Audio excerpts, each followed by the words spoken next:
Selamat pagi anak ibu guru semuanya. Kembali lagi. Jangan pernah bosan untuk tetap menonton video yang ibu kirimkan dan mengerjakan tugas-tugas yang ibu berikan. Oke, sebelum kita mulai belajar, ambil sikap berdoa yang baik, lipat tangannya, tutup matanya, tundukkan kepalanya. Kita berdoa, ibu guru yang pimpin. Demi nama Bapa, Putra, dan Roh Kudus. Amin. Terima kasih Bapa yang baik atas segala penyertaan-Mu kepada kami semua, sehingga pada pagi hari ini kami masih dapat menghirup nafas kehidupan yang baru. Bapa, sebentar kami akan melakukan proses belajar mengajar. Kiranya Engkau memberkati kami semua Tuhan, agar apapun yang disampaikan oleh Ibu Guru kepada anak-anak-Mu dapat mereka pahami dan mengerti. Bapa yang baik, hanya ke dalam tangan-Mu kami serahkan segalanya. Begitupun Tuhan dengan kedua orang tua kami. Engkau berkati mereka selalu, Engkau berikan kesehatan dan berkati segala pekerjaan tangan mereka. Begitupun Tuhan dengan keadaan dunia ini, terkhusus untuk kota kami Sibolga Bapa yang belum juga lepas dari COVID-19. Tuhan Yesus, kiranya mukjizat-Mu lah yang memberkati COVID-19 ini Tuhan, agar segera menghilang Tuhan dari kota kami ini Bapa. Terima kasih Bapa yang baik, terimalah doa kami ini Tuhan, di dalam nama-Mu kami berdoa dan mengucap syukur. Amin. Demi nama Bapa dan Putra dan Roh Kudus. Amin. Baik anak-anak ibu guru semuanya, kita akan mulai belajar lagi hari ini. Silahkan ambil bukumu, ambil buku penanya, dan buka buku penanya halaman 144. Buka buku penanya halaman 144. Oke? Sudah sayang? Ada di sana. Menggunakan ungkapan perintah dalam percakapan. Ibu rasa tidak terlalu sulit lagi ya, asal kita sudah tahu apa itu ungkapan perintah. Karena kemarin juga anak ibu guru sudah mengerjakan, sudah membuat percakapan juga. Tetapi di dalam percakapan itu bukan ungkapan perintah, tetapi ungkapan apa yang kemarin? Ungkapan ajakan, iya kan? Ungkapan ajakan, ungkapan petunjuk. Kalau hari ini kita mau menggunakan ungkapan perintah dalam percakapan. Mari kita baca bersama dulu teks bacaan yang ada pada halaman 144. Banyak manfaat yang dapat diperoleh jika lingkungan sekolah bersih dan sehat. Lingkungan sekolah yang bersih dapat menjauhkan kita dari sumber penyakit. Selain itu, lingkungan sekolah yang bersih juga membuat semua warga sekolah merasa nyaman. Untuk menciptakan lingkungan sekolah yang bersih dan sehat perlu dilakukan kerjasama. Perhatikan percakapan berikut. Di sana ada Bapak Guru. Bapak Guru ini berkata kepada anak-anaknya, kepada murid-muridnya, "Anak-anak, kita bersihkan halaman ya." Lalu jawab anak-anak semuanya, "Baik Pak." Dapatkah kamu menemukan ungkapan perintah pada percakapan di atas? Ingatlah bahwa ungkapan perintah adalah ungkapan yang bertujuan agar orang lain melakukan sesuatu. Nah, Ibu Guru masih ingat ya? Ibu Guru kemarin sudah menjelaskan bahwa ungkapan perintah itu adalah ungkapan yang berisi tentang permintaan seseorang. Kita meminta seseorang untuk melakukan sesuatu. Makanya dikatakan lagi di sini, ingatlah bahwa ungkapan perintah adalah ungkapan yang bertujuan agar orang lain melakukan sesuatu. Ayo berlatih, ada di halaman 145 sayang. Buatlah ungkapan perintah dari kata-kata berikut. Buatlah ungkapan perintah dari kata-kata berikut. Di sana ada A. buku, B. sepatu, C. pensil, D. kelas. Jadi dikatakan bahwa buatlah ungkapan perintah dari kata-kata berikut. Berarti harus ada kata buku, ada kata sepatu, dan ada kata pensil, dan ada kata kelas ini. Mari kita kerjakan bersama dulu. Yang pertama A. Itu coba perhatikan A. buku.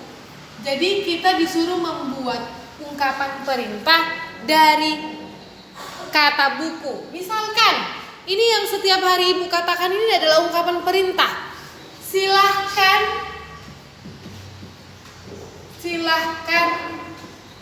buka bukumu. Ini ungkapan perintah saya. Halaman 144. Ibu bilang tadi kan, halaman 144. Tanda seru, karena biasanya ungkapan perintah itu selalu diakhiri dengan tanda seru. Ini yang A. Kita coba kembali yang B. Sepatu. Ini tadi ada ya, di A ini ada buku ya. Ada kata buku. Lalu sepatu. Apa yang kira-kira yang bisa kita buat kalimat ungkapan perintah dengan kata sepatu? Simpanlah sepatumu di rak sepatu. Simpanlah sepatumu di rak sepatu. Ini juga ungkapan perintah. Mari kita coba yang C lagi. Pensil. Apa yang mau kita buat? Ungkapan perintah menggunakan kata pensil. Ayo coba berpikir dulu anak ibu guru dari rumah. Pensil, apa sayang? Simpan pensilmu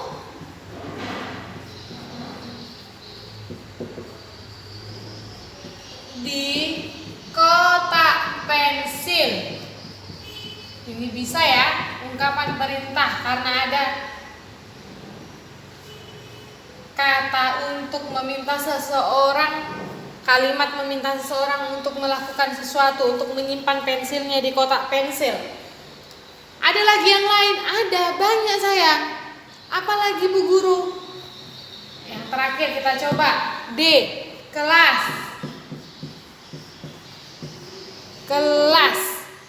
Apa yang kita buat katanya? Kalimatnya, apa yang mau kita buat kalimatnya dari kata kelas ini? Kita buat dulu dia.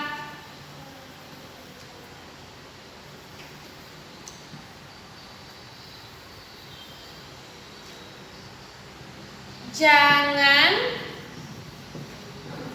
bermain di dalam kelas. Ini ungkapan perintah. Apalagi yang lain?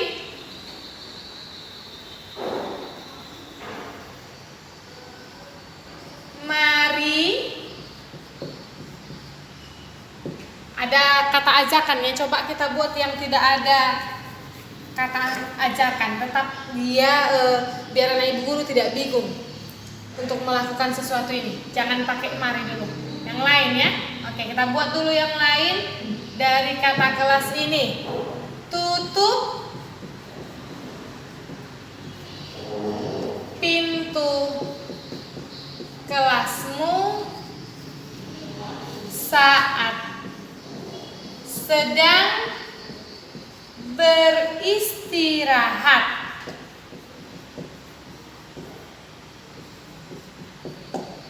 Nah, ada kata kelas juga di sini. Jadi kalau diminta itu sayang untuk membuat kalimat dari kata tersebut berarti harus ada kata itu. Mau kalimat apapun yang diminta itu, maupun nanti yang diminta itu ungkapan ajakan kah, ungkapan petunjuk kah. Kalau dikatakan coba tuliskan ungkapan petunjuk dari kata ini, coba harus ada. Jadi kata yang diminta itu harus ada tetap di dalam ungkapan tersebut, di dalam kalimat tersebut. Boleh dipahami ya? Itu tadi yang nomor 1. Lalu yang nomor 2, peragakan ungkapan perintah tersebut kepada teman sebangkumu. Peragakan dalam percakapan singkat. Oke, karena kita tidak boleh bertemu dan tidak boleh langsung memperagakan ini, tetapi Ibu akan kasih tugas nanti tentang ungkapan perintah ini. Kita lanjut dulu. Kita lanjut di bawahnya muatan PPKN. Menjelaskan makna simbol sila ketiga Pancasila. Kemarin juga sudah Ibu minta ya untuk menuliskan dan mengerjakan. Udah Ibu minta ya kemarin di halaman 141 ya. Itu juga tentang lambang atau bunyi sila ketiga. Sekarang menjelaskan makna simbol ketiga Pancasila. Kalian sudah mempelajari bahwa simbol sila ketiga Pancasila adalah pohon beringin. Pohon beringin memiliki daun kecil dan akar yang kokoh. Daun pohon beringin bersatu menyerupai bentuk atap rumah. Pohon beringin biasa digunakan untuk berteduh. Pohon beringin menjadi simbol persatuan.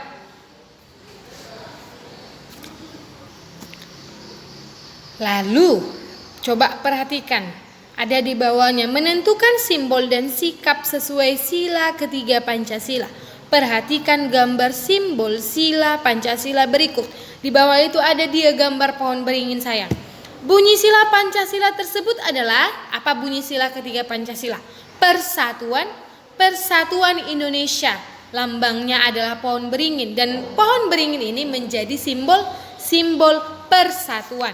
Lalu di halaman 146 ada di sana dikatakan contoh sikap yang sesuai sila Pancasila tersebut adalah contoh sikap yang sesuai sila Pancasila tersebut adalah. Kemarin sudah dikatakan sayang bahwa sila ketiga Pancasila ini bermakna bahwa kita harus bersatu, bekerja sama. Bekerja sama adalah contoh pengamalan, contoh sikap sila ketiga, bekerja sama. Jadi kalau dikatakan di sini contoh sikap yang sesuai sila Pancasila tersebut adalah, maksudnya yang ketiga, contoh sikap sila ketiga itu apa-apa saja. Bekerja sama untuk membersihkan lingkungan sekitar rumah, itu juga contoh sikap sila ketiga. Bekerja sama membersihkan halaman rumah, bekerja sama membuang sampah, bergotong royong, itu juga contoh dari sila ketiga Pancasila. Tetapi bukan hanya karena dikatakan bahwa makna dari sila ketiga ini adalah persatuan, bekerja sama, jadi bukan hanya harus bekerja sama ya, bukan harus bekerja sama, bergotong, bisa sayang. Itu contoh pengamalan sila ketiga, contoh sikap ketiga Pancasila. Karena yang diinginkan dalam sikap atau perilaku pada sila ketiga ini adalah tentang persatuan. Jadi bersatu, bekerja sama itu adalah contoh dari sikap sila ketiga Pancasila ini. Tetapi bukan hanya bekerja sama, membersihkan lingkungan, bukan hanya bergotong royong, masih banyak lagi. Apa-apa saja Bu Guru contohnya untuk persatuan ini? Menghargai teman, saling menghargai teman itu juga contoh sikap dari sila ketiga. Kenapa Bu Guru? Iya, karena saling menghargai itu bisa membuat kita jadi bersatu, jadi bersama, jadi tidak terpecah kalau kita saling menghargai. Tetapi kalau kita tidak menghargai pendapat orang lain, maka disitulah persatuan itu akan pecah, akan retak. Makanya untuk bukan hanya sekedar bekerja sama, tetapi menghargai pendapat orang lain, menghargai teman kita, itu juga contoh dari pengamalan sila ketiga Pancasila. Apa-apa saja lagi Bu Guru? Tidak memilih-milih teman saat bermain, itu juga contoh dari pengamalan sila ketiga, sikap sila ketiga. Tidak memilih-milih teman. Jadi kalau anak ibu guru tidak memilih-milih teman, maka kita akan tetap bersatu. Karena makna dari pohon beringin tadi, makna dari sila ketiga adalah persatuan Indonesia. Berarti harus bersama kita bersatu. Jadi tidak memilih-milih teman juga itu adalah contoh pengamalan sila ketiga. Karena dengan tidak memilih-milih teman, maka kita akan tetap merasa nyaman, merasa akan kembali bersama dan bersatu. Apalagi Bu Guru, masih banyak sayang. Bergaul, tidak membedakan suku dan agama, itu juga contoh dari pengamalan sila ketiga. Tidak membeda-bedakan agama. Kalau kita membeda-bedakan, aku harus berteman sama yang Kristen, berarti itu yang akan membuat kita hancur, terpisahkan. Tetapi kalau kita tetap bermain dengan siapa saja, berteman dengan siapa saja, maka kita akan tetap bersatu. Jadi itulah contoh-contoh pengamalan atau sikap sila ketiga Pancasila. Baik, kita lanjutkan dulu sayang. Pada halaman 146, tetap pada buku pena, menanggapi ungkapan perintah dalam percakapan. Oke. Masih ingatkah kalian apa itu ungkapan perintah? Kalian bisa perhatikan bahwa di akhir ungkapan perintah biasanya ditulis dengan tanda seru, sama seperti yang sudah Ibu buat tadi ya. Contohnya ya. Ungkapan perintah dapat disampaikan menggunakan kata-kata yang santun. Jadi bukan hanya ungkapan perintah sayang yang digunakan dengan kata-kata yang santun. Semuanya, ungkapan apapun itu. Mau ungkapan ajakan, mau ungkapan permintaan tolong, mau ungkapan petunjuk, mau ungkapan perintah, kita harus menggunakan kata-kata yang baik dan santun. Contohnya adalah tolong, cobalah, silahkan, atau kiranya, perhatikan percakapan berikut. Jadi ada di sana percakapan, Bu Guru, Made tolong hapuskan papan tulis itu. Lalu kata Made, siap Bu Guru. Lalu kata Bu Guru lagi, Dedi silakan ambil hasil ulanganmu. Dedi katakan, iya Bu Guru. Kalimat yang diucapkan Made dan Dedi adalah contoh cara yang baik menanggapi suatu ungkapan perintah. Jadi dikatakan bahwa kata tolong, cobalah, silahkan, atau kiranya itu adalah kata-kata yang santun atau kata-kata yang baik. Sama seperti waktu ibu guru katakan ke anak ibu guru, silahkan buka bukumu halaman sekian. Itu adalah kalimat perintah yang baik, kalimat perintah yang santun. Oke, ayo berlatih. Coba peragakan percakapan berikut bersama teman sebangkumu. Gunakan suara yang nyaring dan intonasi yang tepat. Sayangnya belum ada ya teman sebangku karena kita belum pernah berkumpul. Baik, jadi inilah untuk tugas anak ibu guru. Ayo berlatih ini. Ada dia A dan B.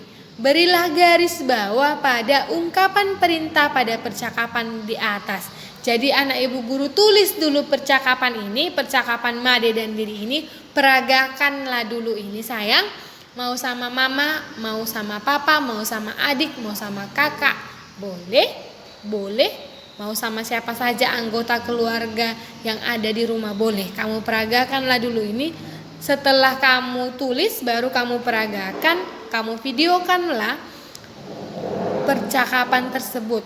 Percakapan yang kamu peragakan itu. Kirim ke grup WA kita. Lalu dikatakan di sini berilah garis bawah pada ungkapan perintah.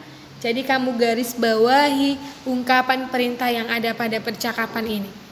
Lingkarilah ungkapan tanggapan dari ungkapan perintah yang kamu temukan.